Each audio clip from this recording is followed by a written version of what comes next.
Bonjour à tous et bienvenue à ce webinaire flash des mercredis de l'export de la Team France Export Pays de la Loire, dédié ce matin aux bases du marquage CE. Je m'appelle Fabrice Lelouvier, je suis le directeur international de la Chambre de commerce des Pays de la Loire et j'ai le plaisir de faire l'introduction de cet échange. Nous avons le plaisir d'accueillir ce matin Gwenaëlle Godet qui va vous parler justement du marquage CE pour mieux vendre dans l'Union européenne. Je vous rappelle quelques petites règles de ces webinaires flash. Tout d'abord, il s'inscrit dans une saison 6 qui a démarré en janvier, qui se terminera en juin, donc une fois par mois, le premier mercredi du mois, 9h, 9h30. Et nous vous retrouverons le mois prochain pour parler du mentoring international, l'offre des conseillers du commerce extérieur de la France en Pays de la Loire. Petit rappel sur les règles du jeu, 20 minutes de présentation environ, 10 minutes de questions-réponses. Vous pouvez commencer à poser vos questions dans le chat qui est ouvert dans le logiciel Teams.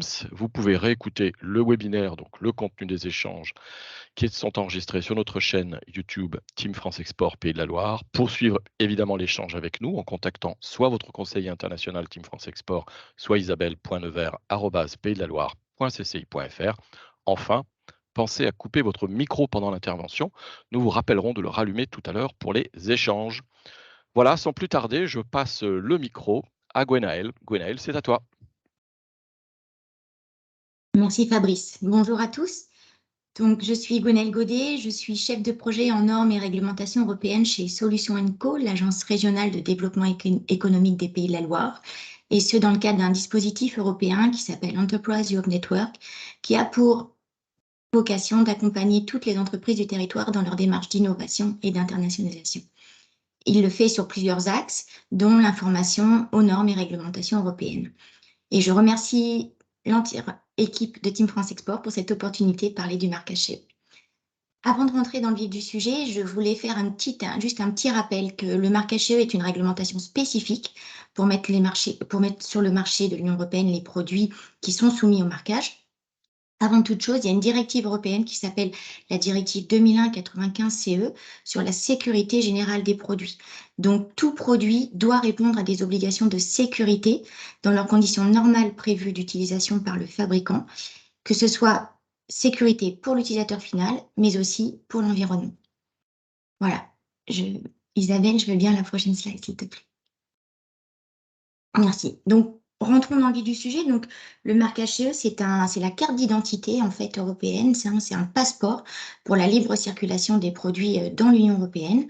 Il est obligatoire pour tous les produits qui font l'objet d'un texte qui explicitement le demande ou le requiert.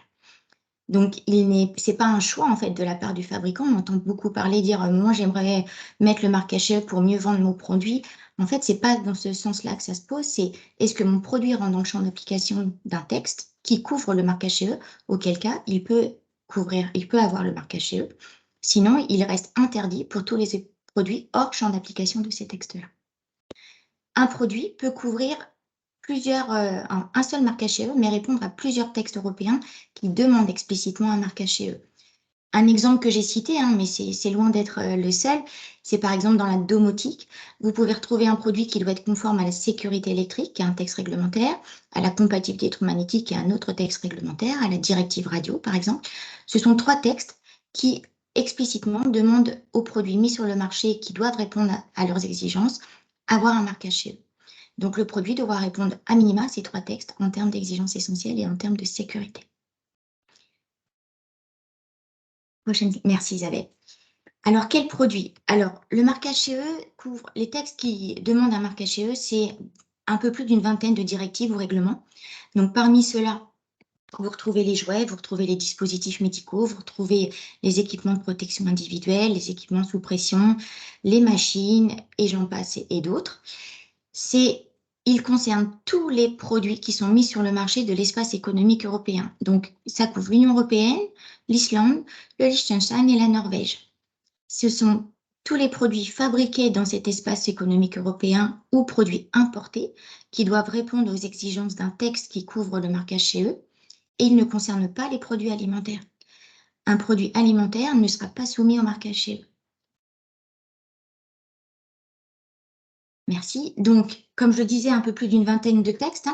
Alors, ces textes, le principe de ces textes, c'est de couvrir un ensemble d'exigences essentielles appelées comme ça, en termes de sécurité et en termes de protection de l'utilisateur final et protection de l'environnement. Donc, il couvre évidemment les familles de risques, donc ça peut être des risques mécaniques, électriques, électroniques ou environnementaux, mais aussi il couvre des familles de produits différentes. Donc, c'est important, avant de mettre son produit sur le marché, d'aller chercher dans quel champ d'application le produit va se retrouver. Et ensuite, une fois que le champ d'application est bien cadré, vous pouvez identifier les textes qui vont s'appliquer à votre produit. Les textes réglementaires, parmi plusieurs exigences essentielles, comme on vient d'en parler, en fait, définissent aussi les différents statuts de l'opérateur économique. Dans ces textes-là, vous retrouvez différents statuts, donc statut de fabricant, le statut de mandataire, ou parfois appelé représentant exclusif ou only representative en version anglaise. Il couvre le statut des importateurs et le statut des distributeurs. Ces 4 positions de l'opérateur économique seront différentes et évidemment, les obligations qui incombent à l'opérateur économique seront également différentes. Le fabricant a, lui, en général, la casquette de toutes les exigences applicables pour sécuriser le produit avant la mise sur le marché de l'Union européenne. Donc, il est par exemple responsable de la conformité de produit depuis sa conception, même de sa preuve de concept parfois, jusqu'à sa mise sur le marché. C'est lui qui établit la déclaration de conformité qui se rattache au produit dans le cadre d'un marquage CE. Il doit établir sa documentation technique et toujours la mettre à jour régulièrement. Et il est responsable de la position du marquage CE. Le mandataire, lui, il travaille avec le fabricant, donc il a des responsabilités partagées avec le fabricant, mais il doit de toute façon s'assurer de la conformité du produit avant la mise sur le marché.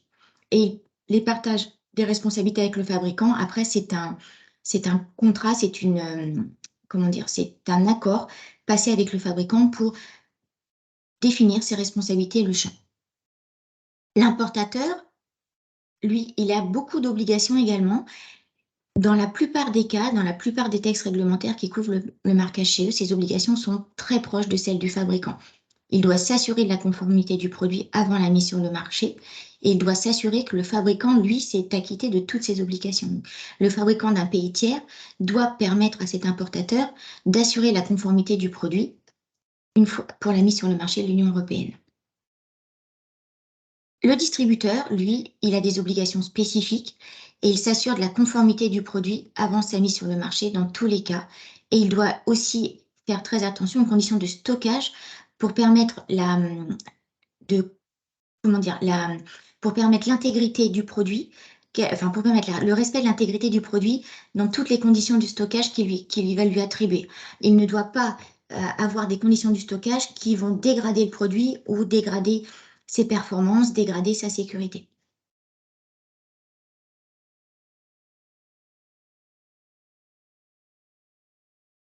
Le son a été coupé un instant. Ce que je n'ai pas précisé tout à l'heure, c'est que même si l'opérateur économique ne fabrique pas lui-même un produit, le fait d'apposer sa marque sur le produit, que ce soit un importateur, un distributeur, cela lui confère le statut de fabricant. Donc, c'est important aussi de faire attention quand vous achetez des produits sous marque blanche ou quand vous êtes donneur d'ordre auprès d'un fabricant tiers. Il est important que, une fois que vous avez mis votre marque sur le produit, en fait, toutes les obligations incombant au fabricant vous reviennent. Donc, pour un fabricant, quelles étapes? Eh bien, avant de savoir si vous êtes ou non concerné par un marquage CE pour vos produits, il faut identifier la réglementation applicable.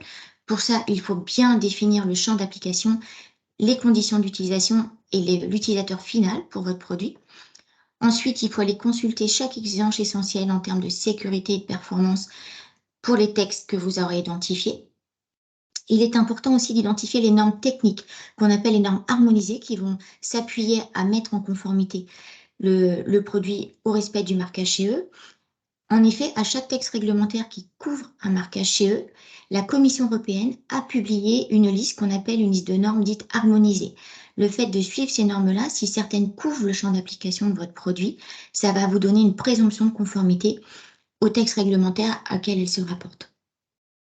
Donc ensuite, ces textes-là vous définissent et vous déploient une procédure d'évaluation de la conformité, une ou des procédures.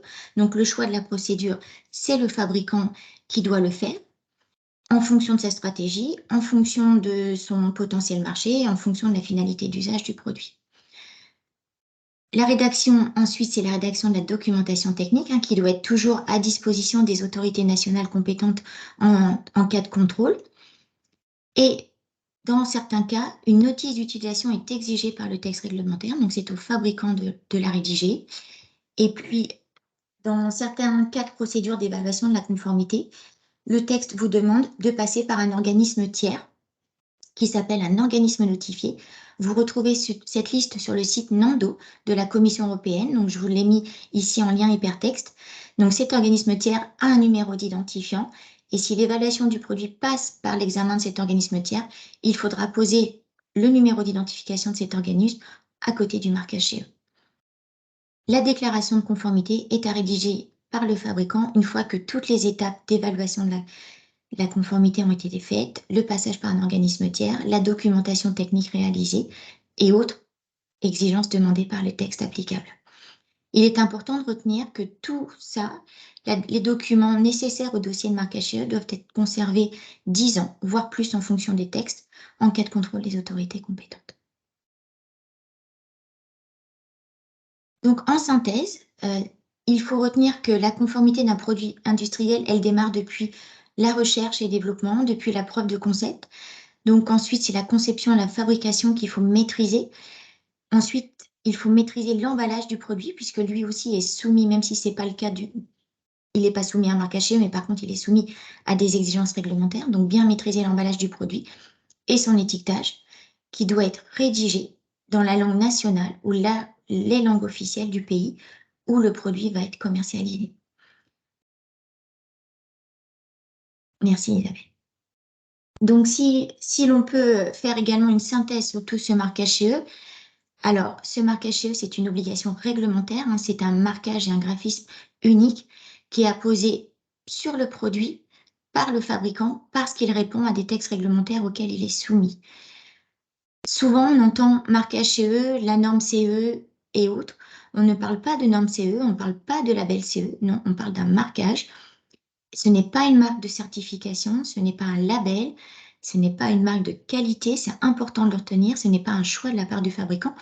C'est vraiment une obligation réglementaire. Votre produit rentre dans un champ d'application qui couvre le marquage CE, vous êtes soumis au marquage CE. Sauf exception, bien évidemment, puisque dans certains textes, il peut y avoir des exceptions, mais la règle générale, c'est celle-ci. Donc, le produit qui porte le marquage CE, le marquage est un symbole visuel qui atteste de la conformité du produit à toutes les exigences essentielles déployées dans les textes réglementaires. Il répond à ces exigences en termes de sécurité et en termes de protection de la santé pour l'utilisateur final. Il est apposé par le fabricant et il suit des normes harmonisées. Il suit des normes harmonisées lorsqu'il est soumis à quelques normes pour répondre à l'obligation et pour avoir une présomption de conformité au texte réglementaire applicable. Ça veut dire aussi que le produit a fait l'objet d'une analyse de risque. Qui dit maîtrise de la sécurité dit analyse de risque. Donc, il est important d'avoir en tête de commencer par mener une analyse de risque lorsque vous développez un produit.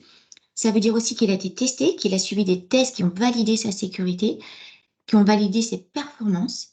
Et ça veut dire aussi qu'il répond à toutes les exigences environnementales et ergonomiques que le texte va imposer en fonction du champ d'application.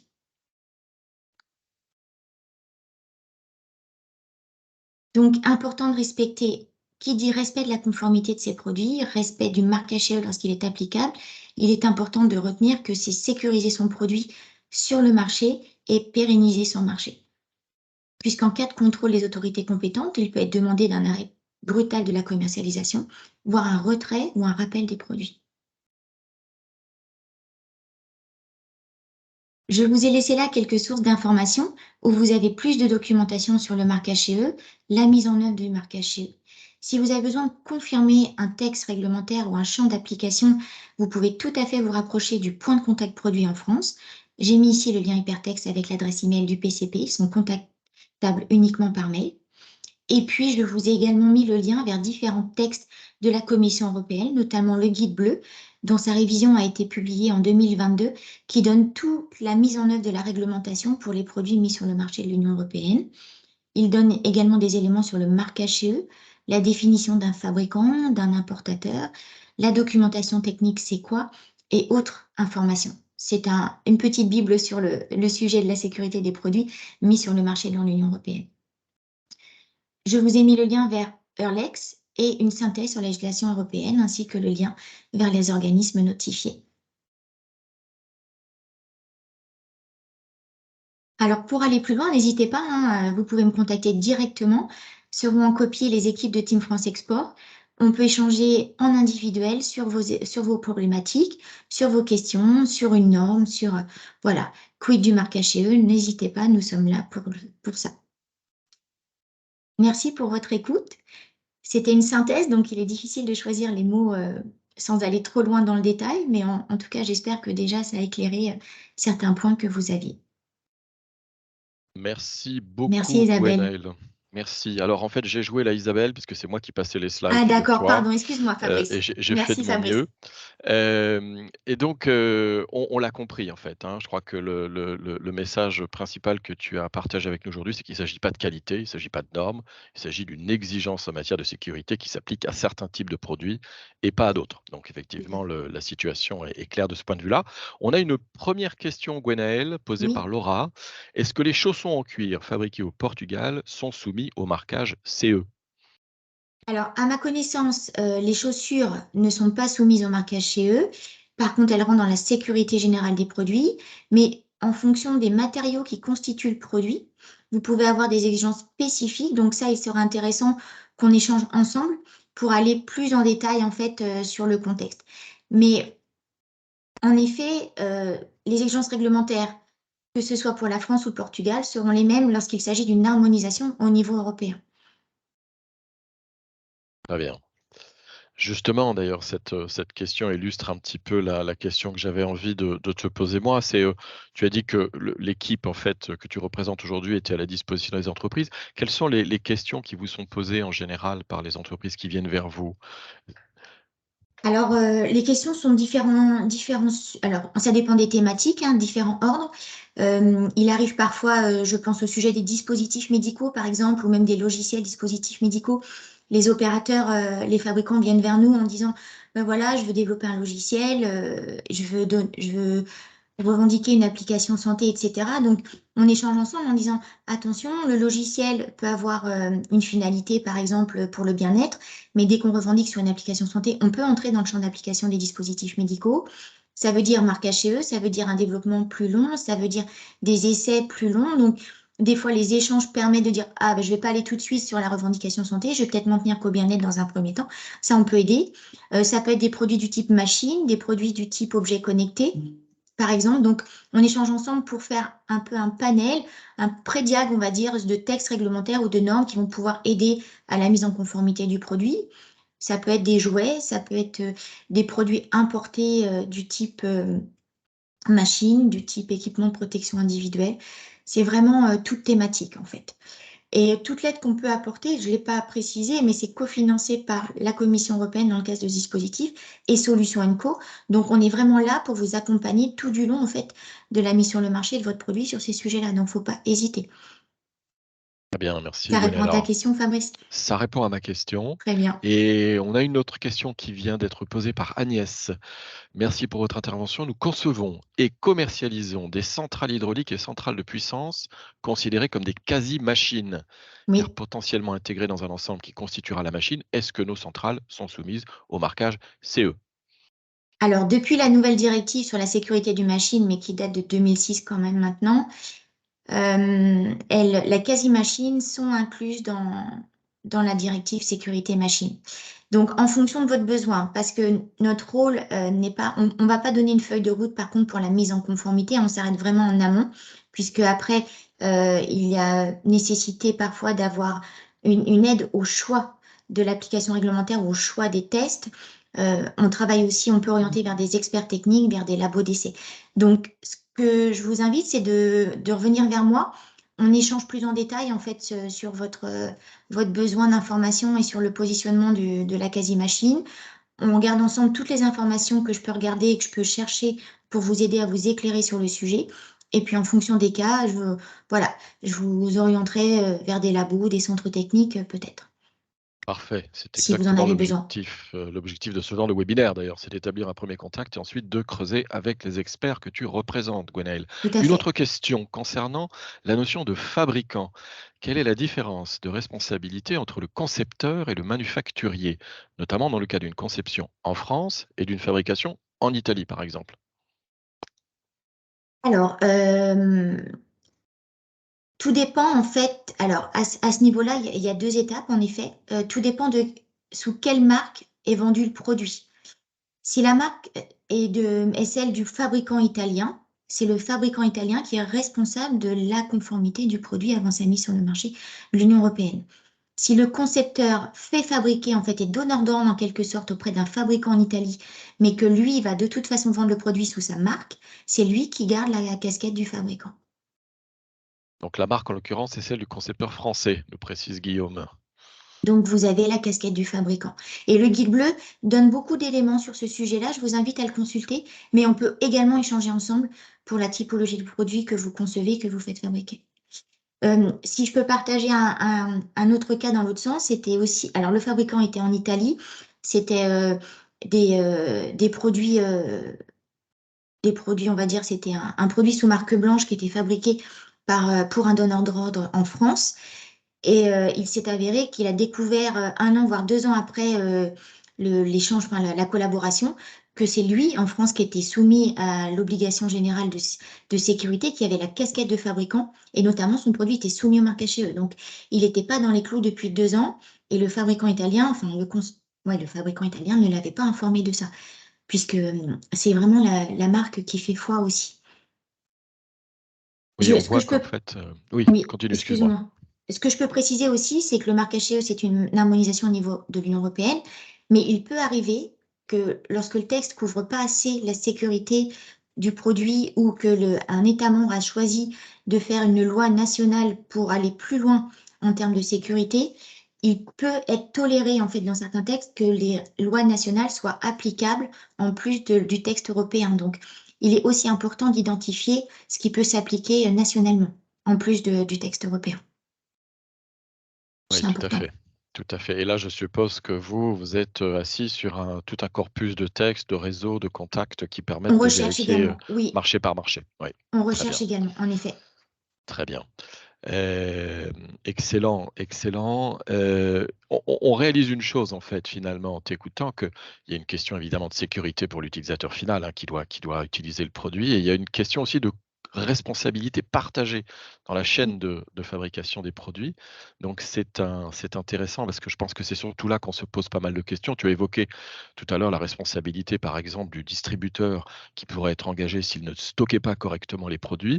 tout à fait. J'imagine que les textes doivent être très précis sur la responsabilité du fabricant si le distributeur ne respecte pas ses engagements, et donc Oui, il faut effectivement vérifier tous ces points. Très complètement. bien, bon, parfait.